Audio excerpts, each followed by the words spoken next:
Board of Education meeting. If you would please rise for the Pledge of Allegiance. I pledge allegiance to the flag of the United States of America and to the republic for which it stands, one nation, under God, indivisible, with liberty and justice for all. So before we get started, for the viewership at home and those of you that are here, obviously this is not the boardroom. And we had what I have heard is a microburst go through the area, but we do have a director of the fire department in Brighton with us tonight, Ted Aresti. So Ted, if you want to just give a brief report on what you've heard happen this afternoon. Sure, happy to. What I can confirm is that there's been dozens of calls involving trees down, wires down, some involving structures, and there's significant power outages in the area. RG&E is working to restore the power. There's estimates of anywhere from 7 to 8 or 9 o'clock tonight that most of the power will be restored. So that was the main rationale for having to move our meeting tonight. Thanks, Ted. May I have an approval of the agenda, please? So moved. Second. All in favor? Opposed? Motion carried. Approval of the minutes from June 7th, please. So moved. Second. Any edits to those minutes? All in favor? Opposed? Motion carried. Board of Education reports. We are winding down, as we all know, with Monroe County School Boards Association meetings. Val, I don't know if you have anything to report out from our last meeting. You might have to click that on. You just have to, there you go. Is it on? I think so. Okay. So we met with the new Regent Ruth Turner and also Wade Norwood maybe about a week and a half ago or 2 weeks ago. And we talked about the same things we've been talking about with our legislators regarding getting back to school and some of the questions we had about remaining about remote learning, the possibility of remote learning for next year for our students. And they really just reiterated it's really important that we continue to contact our legislators versus the governor, but they said the governor as well. But they really just reiterated how important it is to work with our legislators, and they are also trying to work with the legislators as well. Regarding remote learning for next year, they have not made any decisions yet, and they also told us they are not the party that will make the decision. They ultimately would like to see students in school 5 days a week, but they do recognize that students are going to be coming out of the pandemic in different ways and in different times, I guess, and particularly for those students who have not been in a building for over a year. So they're asking us to keep that in mind. They did ask us to follow up with our legislators and with the governor, the kind of the hardships that the school districts might experience if we have, and students might experience as well, if we have to continue in remote. It's important to let them know that as well. Right. And also Ruth Turner she introduced herself. She's our new regent. She is very experienced with education. She also has students in school right now as well, in high school, middle school, high school, and college. School, yeah. She is very, very well versed in mental health supports. She has devoted a lot of her time to that, so I think she'll be a very good person to have on the Board of Regents. Thanks, Val. We do have some dates to remember. The 13th of July, we have a summer workshop from 8 until 3 at Mendon Golf Club. And that same evening, we will have our regularly scheduled reorganization and board meeting. And the 14th, our summer workshop continues from 8 until 12 p.m. And may I have a motion to approve the superintendent's contract, please? So moved. Second. Any questions? All in favor? Opposed? Motion carried. Financial report, Darren. Thank you. Can you hear me? Do you know what, Darren, for the sake of the streaming, why don't we go on? Thank you. Treasury report for May. We received Monroe County sales tax, about $4,500 more than this time last year. So we're trending on target, and last year it was doing much better than the year before. We billed $260,000 to other school districts for health and welfare services that we provide to students from their districts that attend private schools within our borders. Everybody has paid at this point to the tune of $213,000. Rochester City School has not at this point in time. School lunch program, same thing we've been talking about due to lost participation, due to not as many kids being in school. We have a $42,000 loss for the month. So far this year, we've transferred $550,000, so it's far below what we asked authorization for the board. So hopefully we will not be bringing all of that over. So that's the highlights for the treasurer's report. Okay, may I have a motion to approve the treasurer's report, please? Second. Any questions? All in favor? Opposed? Motion carried. Next is the Internal Auditor Risk Assessment Report, which the Audit Oversight Committee did see this report. There's a little bit of confusion. When we changed firms, we're used to more of a report type format, and this looks more like a PowerPoint, but Tim Hungerford, this is how he does his reports, so that's why there's a delay in bringing it forward to you. He basically goes through and assigns a amount of risk to various areas of the district. Nothing was beyond moderate risk, and it's usually due to complexity or the number of transactions that were there, but no material findings were found. May I have a motion, please? So moved. Second. Thank you. Any questions? Yeah, could you, in terms of the format, do we have an option of asking them to revisit their presentation? Yes, I've asked for that, yeah. Okay, did you get the sense that you had to search for or ask for information that was readily available, or, you know, this time through that had been readily available in past reports? I'm sorry, I didn't understand. Was there something, was there anything in this particular report that the committee or yourself needed to search for or ask about that? No, it was just a different format, other than what we've experienced in the past. In some respects, this gave more detail. Okay. But we're used to more of a narrative that explains it a little more. Right. So we had that conversation, and he will do that in the next report. Yeah, I found it a lot easier to go through. Yeah, You know. it's easier to go through quickly. Yep. Okay, thank you. All in favor? Opposed? Motion carried. Next, we have transportation contract for Monroe One BOCES for next school year for students with special needs for their programs to the tune of $97,567. Even though it's BOCES, we still have to approve the contracts and submit them for approval to SED for aid purposes. May I have a motion, please? Second. Questions? I just had a quick question, Darren. I know it's hard to assess, but do you have a rough figure of how many students that transportation contract covers? I do, but I don't have it. I don't know it off the top of my head right now. Elizabeth might have it. Okay. All in favor? Opposed? Motion carried. Next is transportation contracts for extended school year. All of the contractors that provided transportation during the current school year have agreed to extend into the extended school year, which is part of what we had in the bid specifications. May I have a motion, please? So moved. Second. Any questions? All in favor? Opposed? Motion carried. Next is the food service budget. Excuse me. We try to put together a budget, but obviously it's based on what the actual activity is for the year, and it's very difficult to project based on what the current year and half of last year was.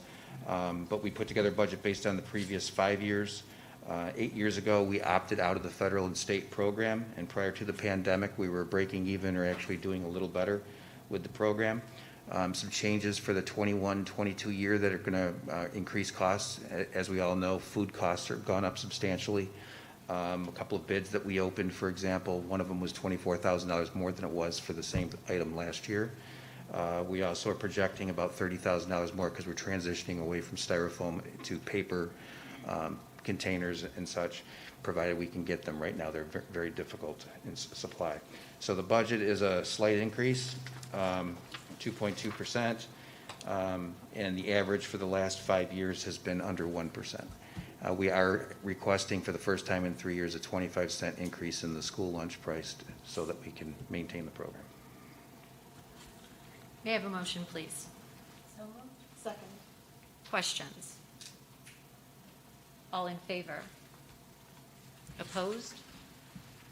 Motion carried. Okay.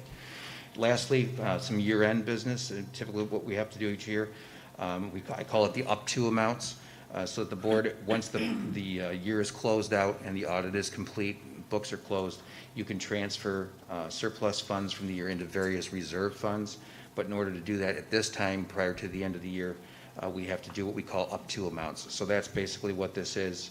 At this point in time, we're anticipating about 98% of our expenditure side of the budget will be expended, and just slightly over 100% of the revenues received. So we're right around 3% or slightly less that we're projecting that we'll have. So you have a listing here of all of the reserves that we have, and the up-to amounts that we could put into that. Probably in August timeframe, you will receive the actual amounts based on the auditor recommendations. May I have a motion, please? So moved. Second. Questions? All in favor? Opposed? Motion carried. Thank you. Thanks, Darren. Human Resource Report, Sean. I think I'm on. Can you hear me okay? All right, good evening. First we have for your consideration is the professional staff report. We have a number of items here. We have 5 appointments for certificated staff. We have a change in status from regular substitute to probationary, SRP appointment, school nurse at Allendale Columbia. Let's see here, a couple of resignations for SRPs. And then we also have a resignation that I'd like to highlight for Greta Johnston, who's been with us for 15 years. We wish her well as she embarks on her administrative start with Monroe One BOCES. We also have our normal process for terminations for our psych interns, and we also have our positions that are ending for our regular subs that we hired due to COVID, and we thank them for their help and support. So those items are listed for your consideration. May I have a motion, please? So moved. Second. Questions? Sean, just a clarification. So the psych interns, we will be rehiring, Yes, those are yearly positions. right? Mhm. Okay. Thank you. All in favor? Opposed? Motion carried. Okay, next we have for your consideration is the support staff report. We have one correction of salary for you to note. We have a resignation for a bus driver, summer helper appointments, cleaner resignation. There's one that I'd like to announce for retirement, Josh Appo at Park Road Middle School with 25 years of service. His will be effective in November, and then several appointments and several resignations from food services. May I have a motion, please? So moved.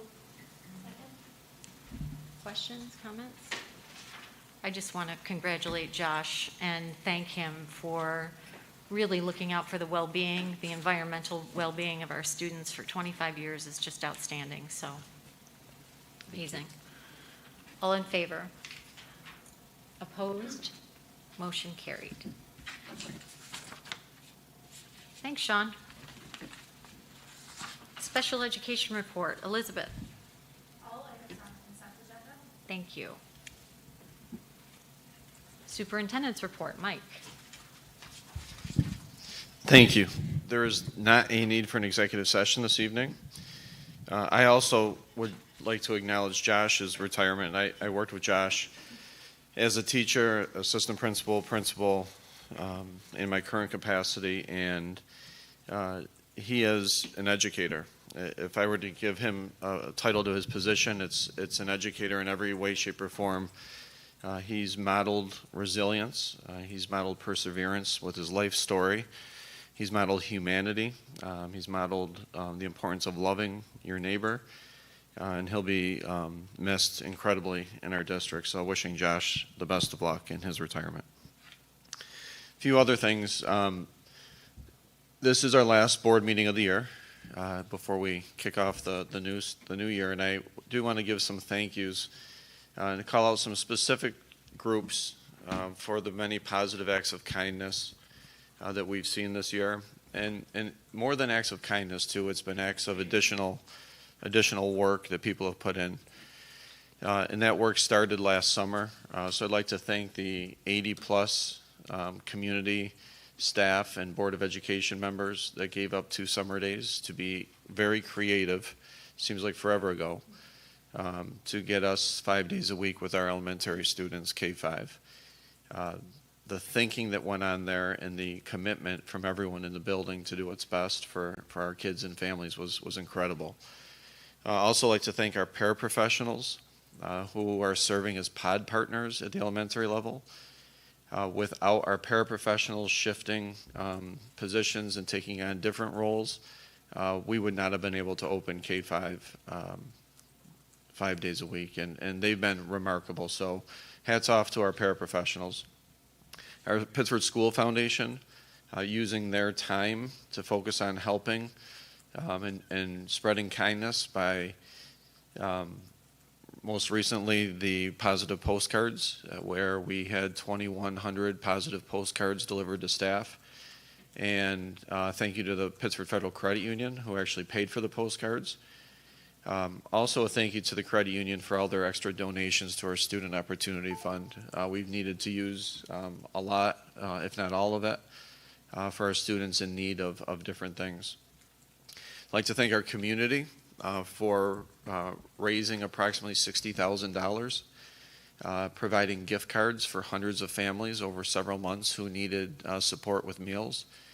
Again, that seemed like forever ago, but at the start of the pandemic, when people were losing jobs, they were being laid off or furloughed, and every dollar of that $60,000 was hand-delivered primarily, sometimes mailed, to families that were in need, and that's what our community is about, and hats off to our community for stepping up and having such great hearts. Continuing the theme with our families, thank you for driving. Thank you for your patience in long lines, especially at the beginning with drop-off and pickup. To our students, who we know struggled a lot during the course of the year, but spending so many hours in volunteering outside of school and making the lives of others better. We have lots of examples of how our students spread kindness to others with inside the schools and outside the schools. To our coaches and our extracurricular advisors for keeping students connected to a passion. It was not easy. It was cumbersome. There was a lot of red tape, but we did it. And our students got to experience, for the most part, a lot of what they like to do after school. To our athletic director for maximizing participation. I do not believe we cut any students at the modified level, because we knew that students needed that connection more than ever. And so our coaches and our athletic director really worked at basically doubling, in some sports, the amount of students that participated. I'd like to thank the many staff and parents that served on additional committees, especially additional committees that involved a lot of work, from everything from scenario planning and trying to interpret guidance and forecasting different scenarios to our special events. And those committees literally led to a flawless execution to our senior parade, to our senior ball and prom, to our Back to Our Future days, to graduation, and soon a culmination of year-end events at other grade levels. Our technology department, and I wrote this before even today, for continuously evolving with the changes in board meeting setups. So thank you. Our chief information officer for all the rapid test reporting, creation of morning screenings, surveys, daily health reporting mandate, and so much more. So thank you, Jeff, and to your group. To our nurses who have never worked harder, navigating changes in guidance, stepping up to volunteer for rapid testing for our students and others, all the additional reporting and putting themselves in harm's way. Thank you to our nurses. Jen Marin and Elizabeth Carpenter, along with Melanie Ward, for overseeing remote learning programs and providing guidance for different learning models, and that has evolved significantly over the last year and a half. Our Assistant Superintendent and Director for Business for their work with a complicated budget and a lot of moving pieces, their work with transportation, food service, and maintenance. Our Assistant Superintendent for Human Resources working through a complicated process for staffing next year as we shift from multiple learning models back to all one person. Director of Communications for ongoing communication, including weekly updates to our families and staff. Our teacher leaders and our building leaders for working collaboratively to tackle complicated COVID-related scenarios and protocols and everything else. Our PTSA and PTSA leadership for continuously finding ways to support students, staff, and community, especially during a time when we were so fatigued. And our Board of Education for so many hours of volunteering while thoughtfully processing controversial topics. Special thank you to our board members for your advocacy to have schools fully reopened for the fall, and for hanging in there for 2 graduations in what felt like 100 and something degree weather at Sutherland and Mendon. To our Health and Safety Committee members, our bus drivers, Director of Student Services, Dr. Von Brogan, who's retiring, and this is her last board meeting. Pat, during this last year, you served as our COVID leader, working with multiple committees, the nurses, psychologists, all to tend to the health and safety protocols and procedures, while at the same time supporting staff, students, and families with social, emotional, and mental health needs. You were an instrumental part of helping us weather this health crisis, and for this and so much more, we thank you. We thank you and wish you the best of luck in your quasi-retirement. We look forward to having you back in the consultant role, and greatly appreciate who you are as a person and all you've done for our district. And this is also Val and Irene's last board meeting. I really want to commend both of you for being deeply committed in so many ways, for serving on so many committees. Throughout your time on the Board of Education, you've been highly ethical in carrying out your duties and making vital decisions that were best for students, staff, and our community. I wish all of you and everyone that can see me out there could honestly see the amount of work both Val and Irene put in on a weekly basis in a volunteer role to be best informed in order to model best practices for our district. I will miss you both on a personal level and a professional level. You're truly amazing human beings. So thank you.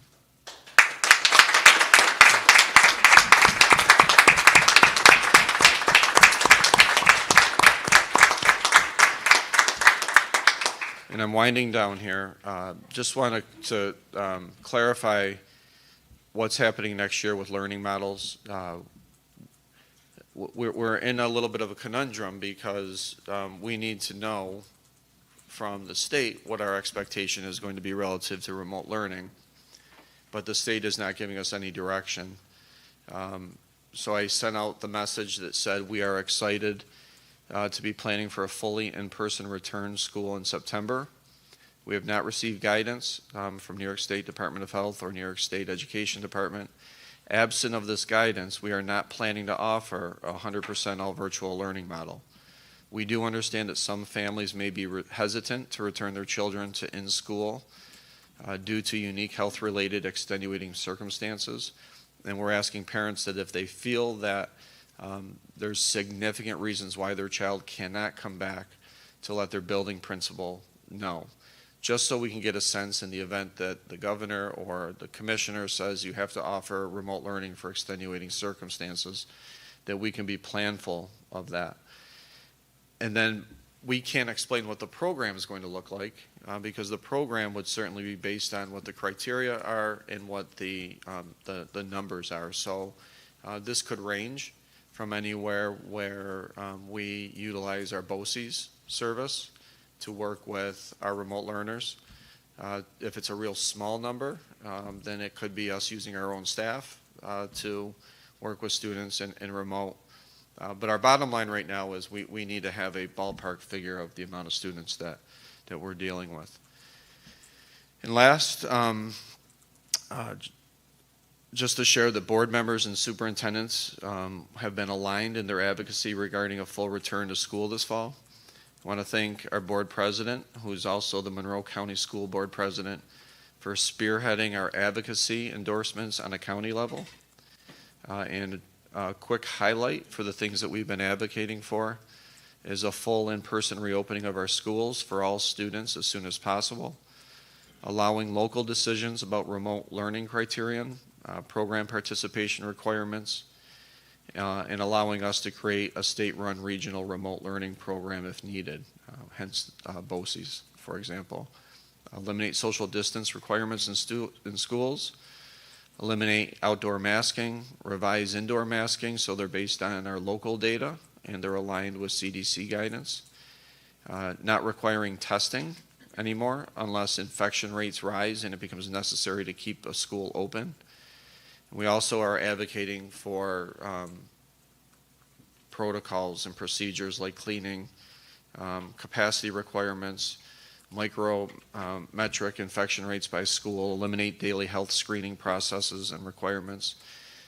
The work was significant, and I want to thank Amy for her role as both our board president and Monroe County School Board president, as well as our superintendents across the county, and encourage people again to go on our website to download our advocacy letter, copy it, paste it, sign your name, and send it off. We are awaiting confirmation for meetings to sit down and work with both the Assembly and the Senate relative to our advocacy for opening schools fully in September, and that is through the Albany Education Committee. And that's all I have. Thank you.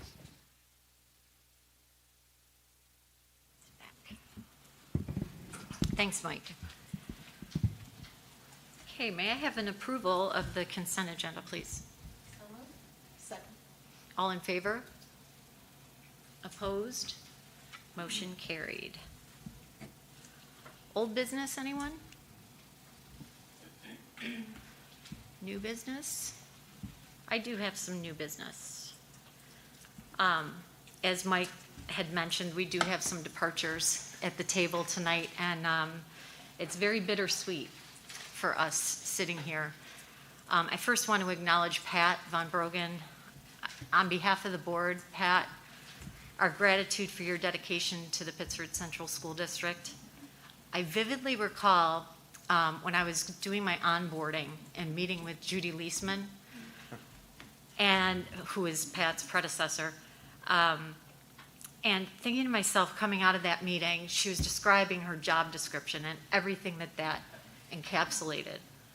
And I'm thinking, I can't even fathom the enormity and complexity of the position. And in my mind, the only thing I kept thinking of, well, she's basically the umbrella that protects everything that's student-centered. And so for that, you know, I don't know what we're going to do. Shayna has big shoes to fill, but I can't thank you enough for serving and protecting all of our students. You've done a phenomenal job, and we will miss you.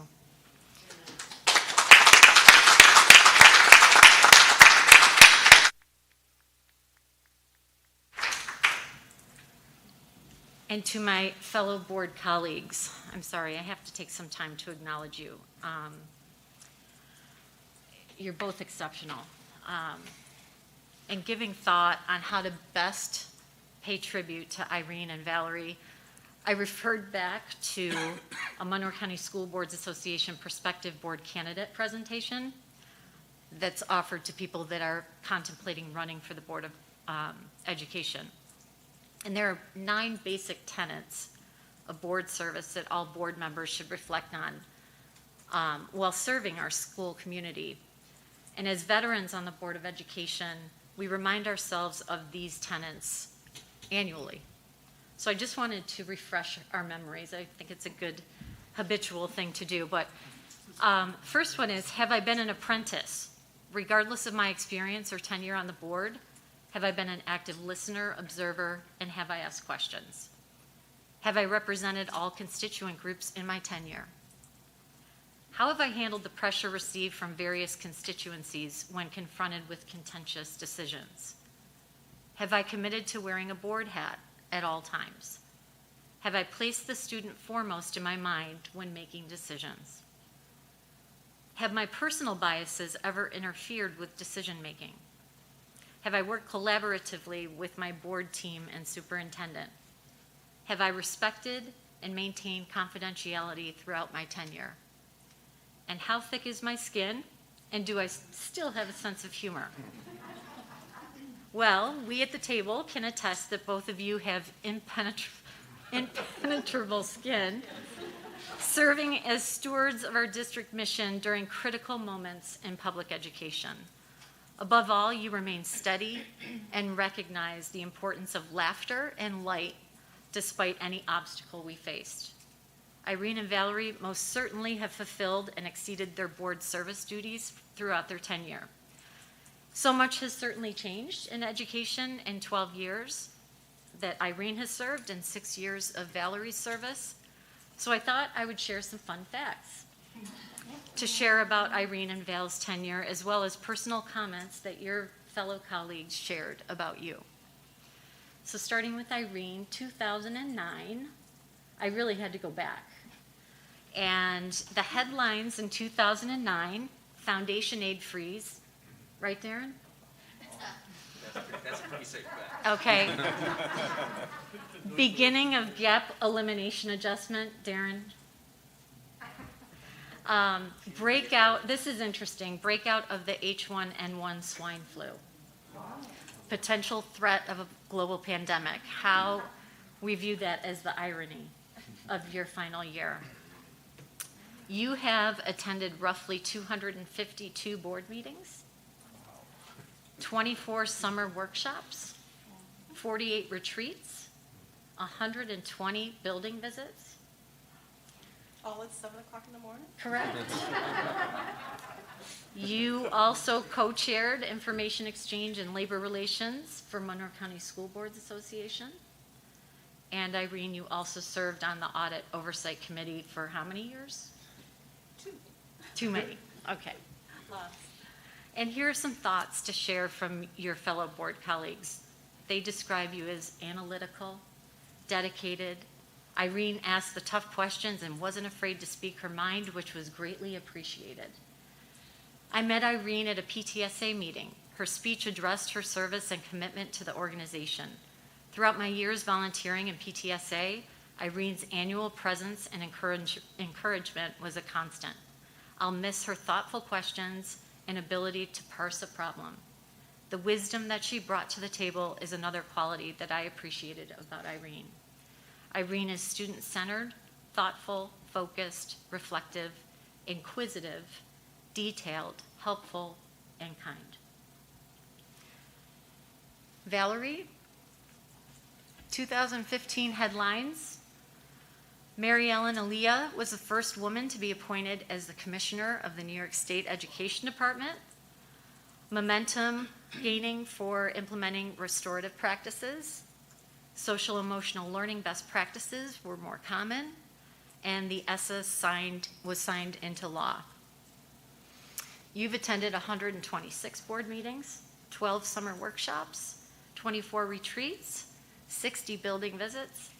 You have been the Legislative and Information Exchange co-chair for Monroe County School Boards Association. You have been an ardent, steadfast legislative liaison for us at the table. It's such an empty seat. Who can forget your infamous trip to Albany when the bus got stuck underneath the bridge? I'm sure you'll forever remember that. Thoughts from your fellow board colleagues? You were a great legislative representative that always had the pulse on current events, student-centered to the core, invested, and a bridge builder. Val was assigned as my mentor and met with me frequently, patiently entertaining my questions.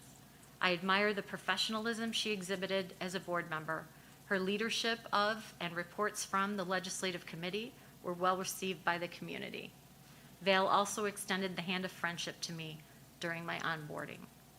Val is family-centered, altruistic, an activist, optimist, thorough, determined, good-natured, and she has a great sense of humor. Finishing board service this year serves as a testimonial of your steadfast belief in public education by serving our students, staff, and families during what's certain to be the most pivotal and historic time in education. Our board applauds your persistence and commitment demonstrated throughout this year in particular. You've continued to serve with integrity, patience, and understanding. Amidst a year of uncertainty, you consistently rose to the challenge of remaining student-centered and true to the reasons we serve as elected officials. We'd also like to recognize and thank your families this evening. The amount of time you've spent away from your loved ones to serve our district is greatly appreciated. Missed family events, activities, dinners, visiting children and relatives out of state, being with grandbabies, planning weddings. The list is endless. We cannot thank you and your families for allowing you to serve the Pittsburgh community in such an impactful way. You'll be dearly missed at the board table, but we wish you much health, happiness, many blessings, and of course, much laughter as you enter this new chapter in your lives. So tonight, because we moved our venue, we have gifts for you that we will be extending to you, and I just want to share with the audience, we bought clocks for each one of them, which is an odd gift going into retirement, but you don't have to keep track of time like you did being on the board. So with a small token of our gratitude, the board is going to give you an engraved clock. And it represents, after years of selfless dedication, it's time to spend time with your families, near and far. Precious time with your grandchildren. Time to plan weddings. Time to focus on what lies ahead for both of you. In the words of Fred Rogers, often when you're at the end of something, you're at the beginning of something else. After this monumental last year of board service, we all agree you're both so deserving of time to enjoy life. Congratulations.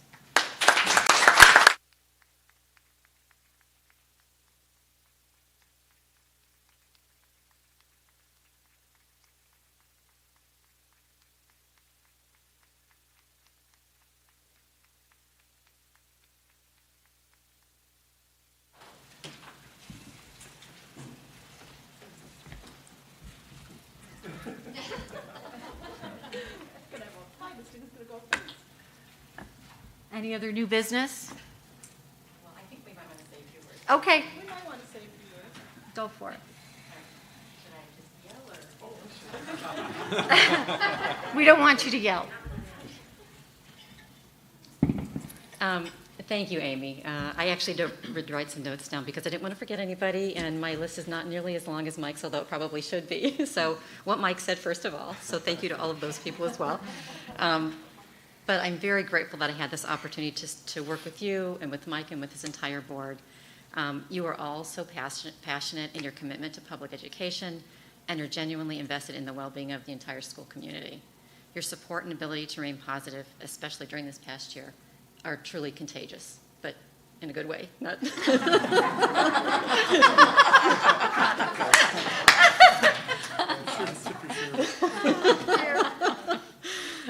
I've really enjoyed getting to know and work with so many talented and exceptional administrators, teachers, staff members, and parents. You all impress me every single day with your dedication and enthusiasm, and this year as well, but I will certainly miss seeing you at our morning breakfasts, our summer workshops, and all the many, many events that we attend through the school district. So I will definitely miss that. And I'm especially thankful to the students. They have taught me so much throughout these past 6 years, from kindergartners teaching me how to code with Moana, with some help from our Mendon High School students, to Sutherland High School AP Chem students teaching me how to recreates the sticky stuff that goes on the pads of geckos so they can stick them on the wall. That was really interesting. But visiting classrooms and working with students have always been one of my favorite things as a board member. And I'm really happy that you guys will have a chance to be able to do that again next year and to see the great things that our students or staff are doing every single day.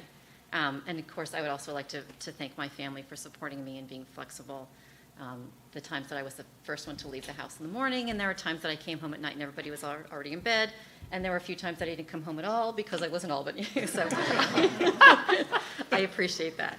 And to Jeff and Sarah, I hope you enjoy being a school board member as much as I have, and I wish the entire board the best in the coming school year and beyond.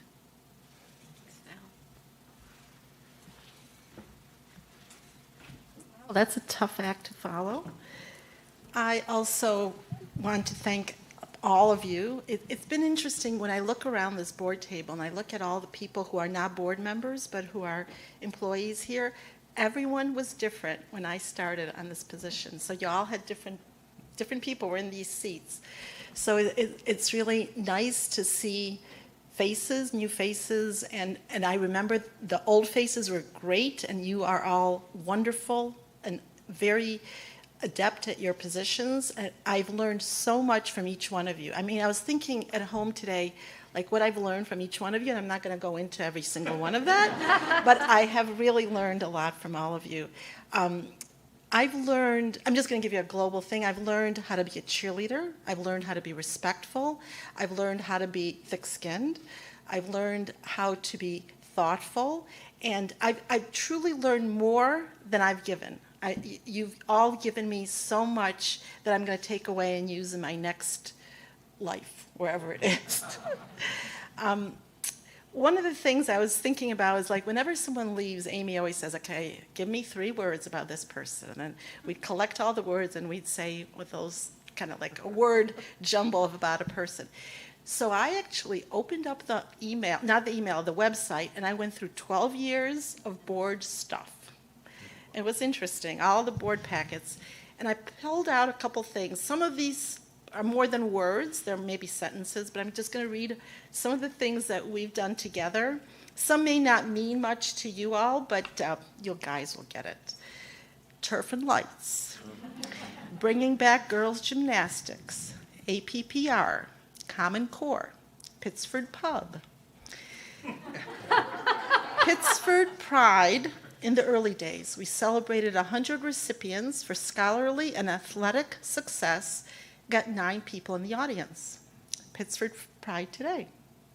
Celebrate 9 recipients, and we have 100 people in the audience.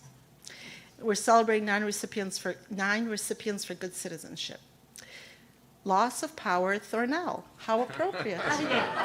That's a going theme, loss of power. 7 a.m. monthly board tours. Mirror finish hardwood floors. I wish Jeff were here.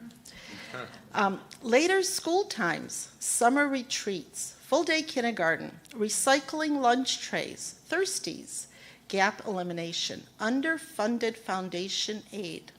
Sound familiar? Determining the next skill set needed for the 21st century. We were doing that well into the 21st century. Triborough Amendment, no cell phones allowed, cell phones only in the hallways, cell phones used in the classrooms during lessons. Unfunded mandates, agenda books, best practice, you better be using those agenda books for managing your homework assignments. Teacher web pages, no need to use agenda books. The teachers have them on their websites. Parade, parent portals, touring underneath the pool. Feeling the pool leaking. Pool now a multi-purpose room. Superintendent's weekly summative voicemail messages. Superintendent's weekly summative email messages. Superintendent's text. Board of Ed texting parties. Text. Board of Ed, attend school events only if your child participates. Do not wear your name tag. Board of Ed attends as many school events as possible. Always wear your name tag. Just all the differences that have come out. Whiteboards, Thirsties, whoa, or go slow, whoa. Do you remember what that is? It's a lunch thing. Diversity and inclusion. High school ranking is a must. High school ranking is really not needed. My school bucks. No Child Left Behind. Field trips, my personal favorite, field trips. New HR director, Board of Ed newsletter. Pete is an editor extraordinaire. He is an amazing editor. Active shooter training, Board of Ed committees, masks, redistricting, the R word, COVID, another new director of HR. Social distancing, dignity for all students, code of conduct, major revision, thank you, Pat.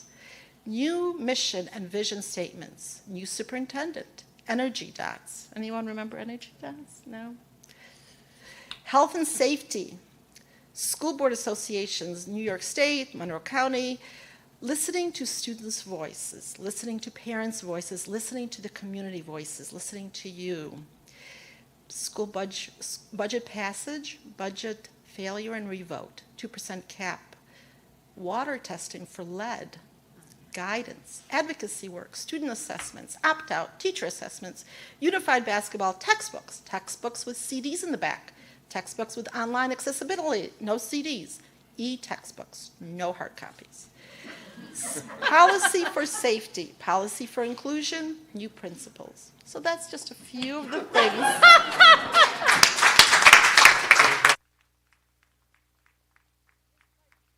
Just real deja vu of what we've been through. Like you see your life in front of your eyes. So, you know what? I have a few things for you. Since you gave me something, I have some gifts for you guys. So these are actually personalized, so you got to take the right one. Oh, boy. I thought there was no evidence. And when you all have them, and you open them, Should we open them now? you should.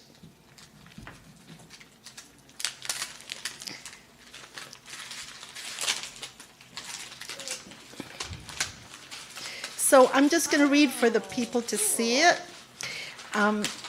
It's a picture of something in the school, from our schools, but it's got one of my favorite quotes, and it's from Albert Einstein. And the quote says, "Knowledge is realizing that the street is one way, and wisdom is looking in both directions anyway. May you continue to apply the right combination of wisdom and knowledge to all the important streets of your life." And there's a picture of it spells out Pittsford schools. In all different letters are pictures of different things from different parts of school, and it has all the street signs, and it has your personal signs. Oh, there it is, back there. And there's a little message on the back for you. Thank you, Oh, Irene. thank you, welcome. Irene. That is really nice.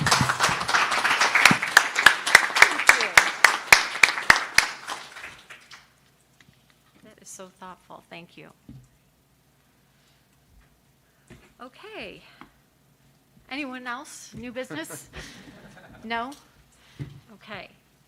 So with that, public comment, and I do have to read in larger lettering because this is just too small. The Pittsburgh Board of Education values transparency and the public comments made during its meetings. As such, the Pittsburgh Board of Education actively provides for this agenda item at its regular meetings. Board of Education meetings are not public forums. Rather, they are business meetings held in public where dialogue is not normally conducted with audience members.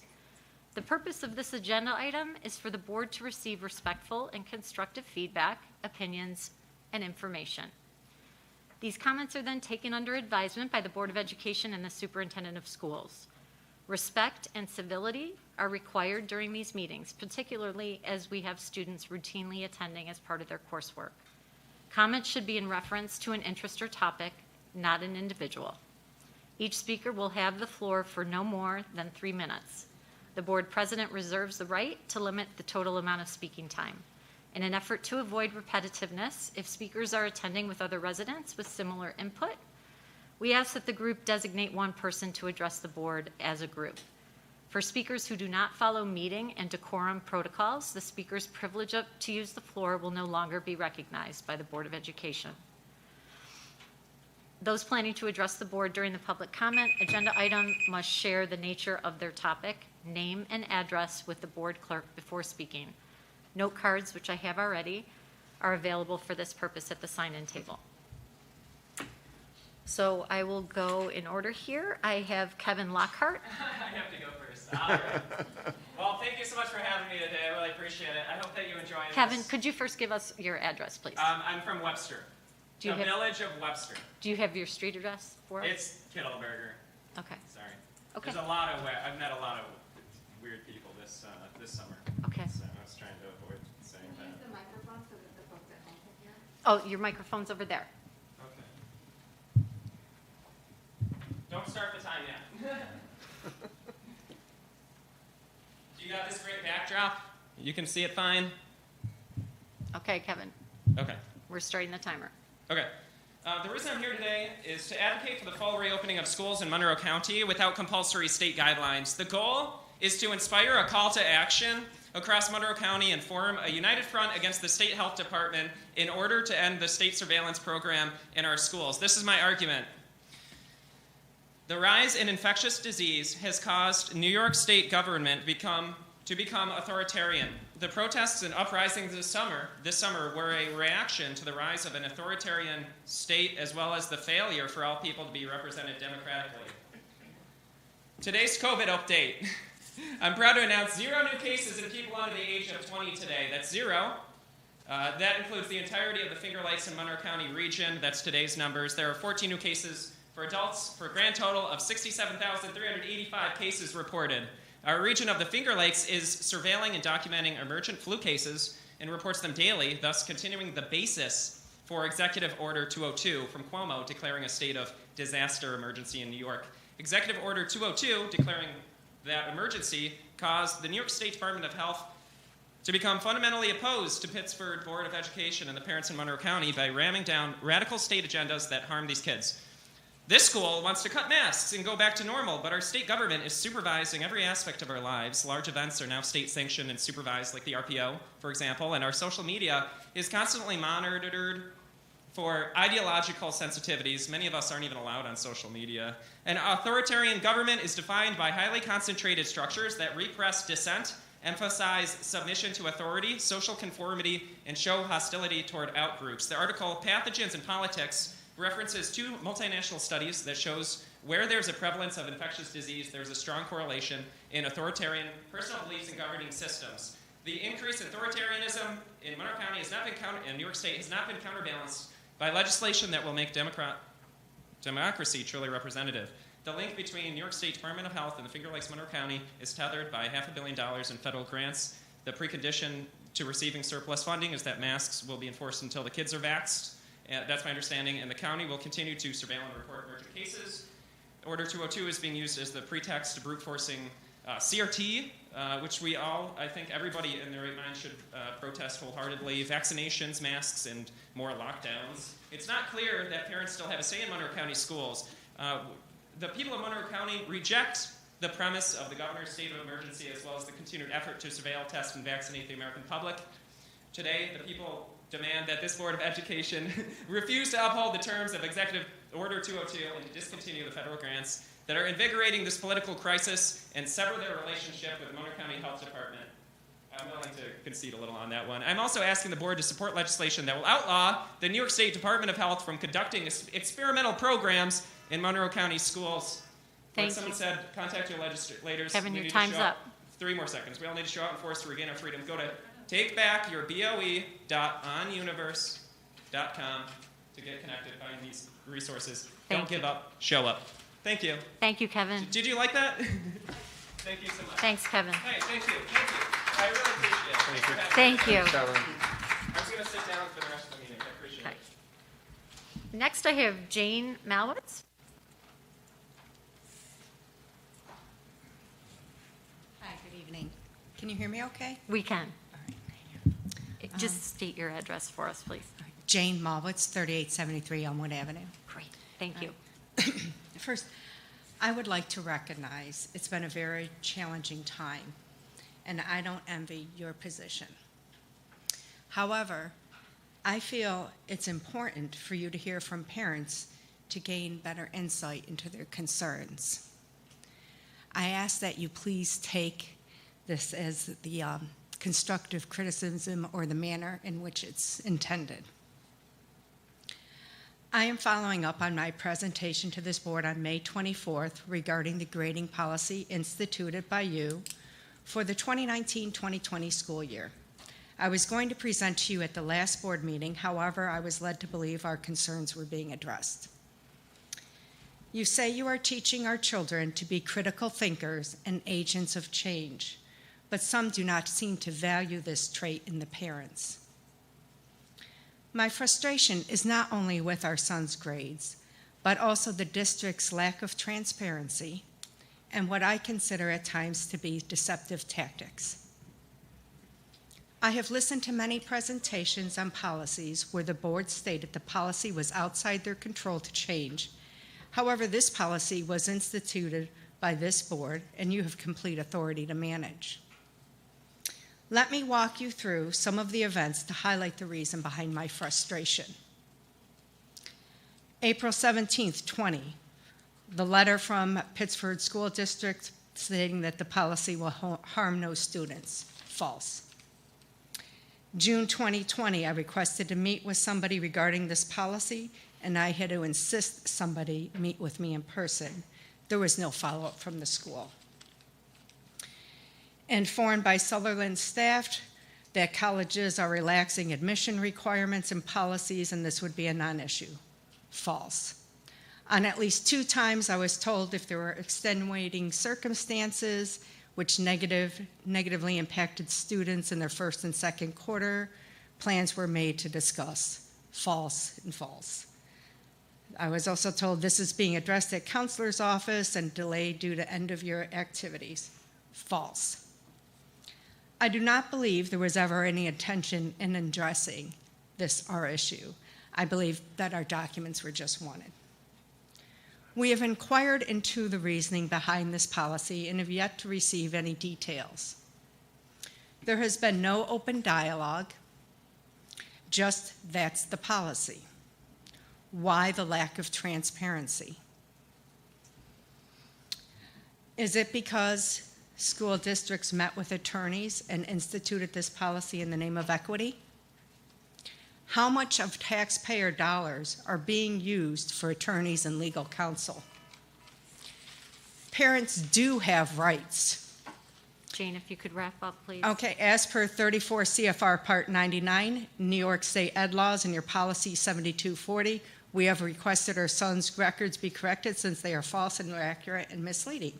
Further, since you have declined to amend our son's records as requested, you are in violation of Chapter 99.20C and have not notified us of our right to our hearing under Chapter 99.21. We have a written request for our hearing, which we will provide following this meeting. Thank you. Thank you, Jane.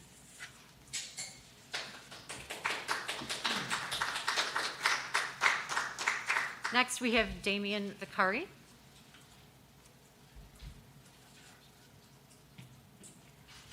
Hello, my name is Damian Vickery, and I also live at 3873 Elmwood Avenue.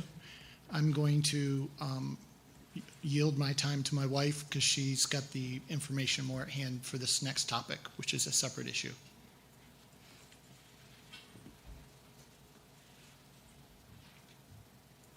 Thank you. And again, please take this in the manner in which it's meant. It's meant to provide open forum so why you can understand maybe why some people are feeling the way they are. This is going over the equity policies. Are your policies on equity for all students or just some? Were we discriminated against based on being past homeschoolers or any perceived religious beliefs? In Dr. Wilkins' memo to district superintendents and administrators from the New York Department of Education regarding ESSA on best practices for rigorous coursework, schools should be encouraging all students to participate in advanced coursework. Last year was our son's first year at the Pittsford schools. When transferring into Pittsford Sullivan, the counseling department did not encourage him to take any more challenging math sections, and was placed in the lowest level geometry, even though he had nearly 100% average in algebra and had high entrance math scores. He self-advocated to move into the honors level math. When we discussed with him that he could obtain much higher grades in the lower level, he replied, "It's not just the grades, I want to learn as much as I can." In another instance, when he discussed his desire to complete the necessary coursework to obtain the Regents Diploma with Advanced Designation, he was discouraged and told it's no big deal. It's just a sticker on your diploma. So here you have a child that wants to challenge himself and is being discouraged by your school district. Is this the equity you're talking about? I wonder how many other children this has happened to. I would like to thank this school for the real-life teachable moments. My son has had an opportunity to experience firsthand socialism and equity in education, and he wants nothing to do with it. He found it infuriating and demotivating. Throughout my college life and early working years, I worked with students from disadvantaged high schools and college students through programs such as SEEK, EOP, Upward Bound, to help them in their educational opportunities. I believe in true equality in education, and is why I support homeschooling and school choice, so all parents, regardless of their socioeconomic status, are afforded the opportunity and ability to choose and provide for the best education for their child. This has been my belief for a long time and has nothing to do with current events. I will leave you with my current favorite saying: in a time of universal deceit, telling the truth becomes a revolutionary act. Orwell, 1984. Thank you. Thanks, Jane. Jen Canning? Jen?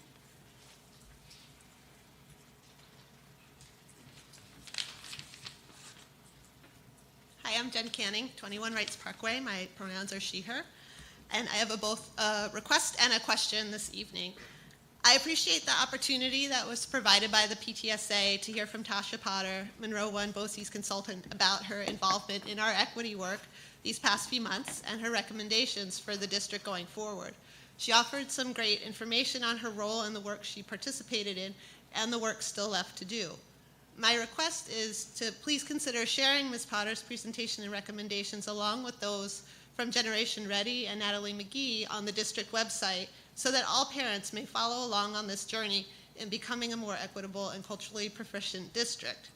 As Ms. Potter mentioned, building that trusting relationship and being partners in education is so important, and transparency is a big part of building that trust.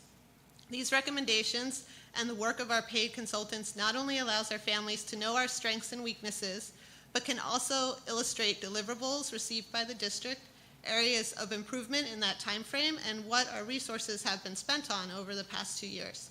Providing access to this information is one way of increasing family engagement, which I understand is one of the areas to be addressed going forward.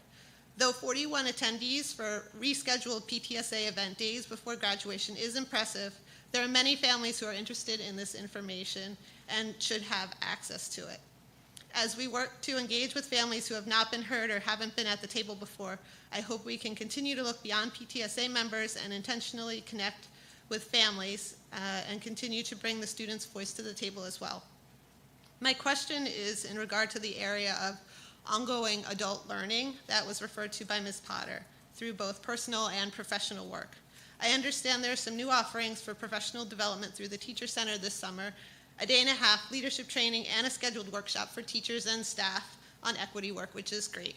So my question is, how is the district working with the Pdta to ensure that more and more teachers take advantage of these learning opportunities so that they feel prepared and supported in the classroom around these equity topics? It is inherently a question of equity for the students if not all teachers receive these trainings and workshops and have access to the teachers who understand the importance of the different topics.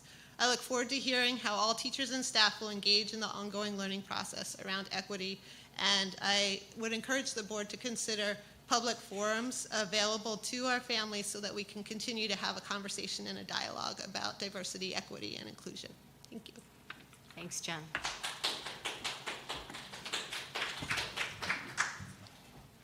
And did you want to say something?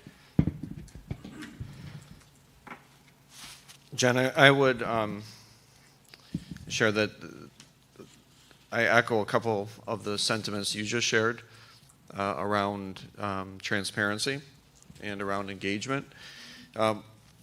The collaboration we've had with Tasha and with other groups has been remarkable. We're sad to see another consultant go.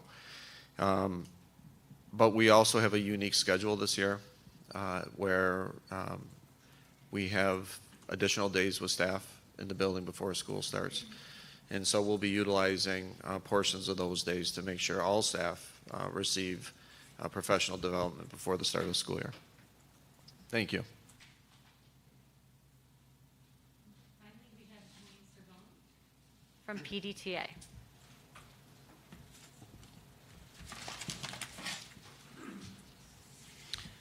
Good evening. Dwayne Sabone, President of the Pittsford District Teachers Association, 250 Mystic Lane. Thank you. I want to thank the board for the opportunity to speak this evening to you as a kind of a summary of the year and a thank you of sorts. First of all, on behalf of our members, teachers, paras, nurses, mental health providers, librarians, across the board, we're tired, but we're proud. It's been a rather challenging year. The responsiveness that's been required to do the things that we've done has taken the support of everybody. With that said, I want to take a moment to thank the administration, whether it be central office or at our building level, for the incredible support of all of our members through that. And then after and with that, the community. The direct response from community members, parents, to our staff through the work that we've done has been overwhelming and tremendous. I would say that what I have seen has been nothing but positivity directly towards our staff, and I want to thank our community for that. I do want to point out for the board that the work that you do is incredibly challenging. There are no easy answers when you listen to every voice. The every voice have easy answers. The combination in the listening and pulling all that together is not. So I want to commend you for doing that, for taking that time to listen, to hear, to know, and to be able to engage. So I want to thank you for that aspect. I do want to point out that starting last Friday, we did enter into what is known as another Pdta Day of Giving, and we will be bringing those funds into PEF, and we're proud to be able to support that work as we continue moving forward. The only problem with it is we did not have a great understanding of what a Day of Giving was, so we extended it through the weekend and into today. We do believe that in the future we're going to have to rename our program. That one is a little bit of a challenge. And I do want to just thank the members of Pdta, as I have the mic, for the fact that the work that they did this year was not solely in school. Every one of them had families of their own that they had to take care of, children that they had to figure out their schooling as they came here to provide for others. So I want to just take a moment of my time to thank them for that. And I want to thank the board for all that you have done this year. Thank you. Thanks, Dwayne.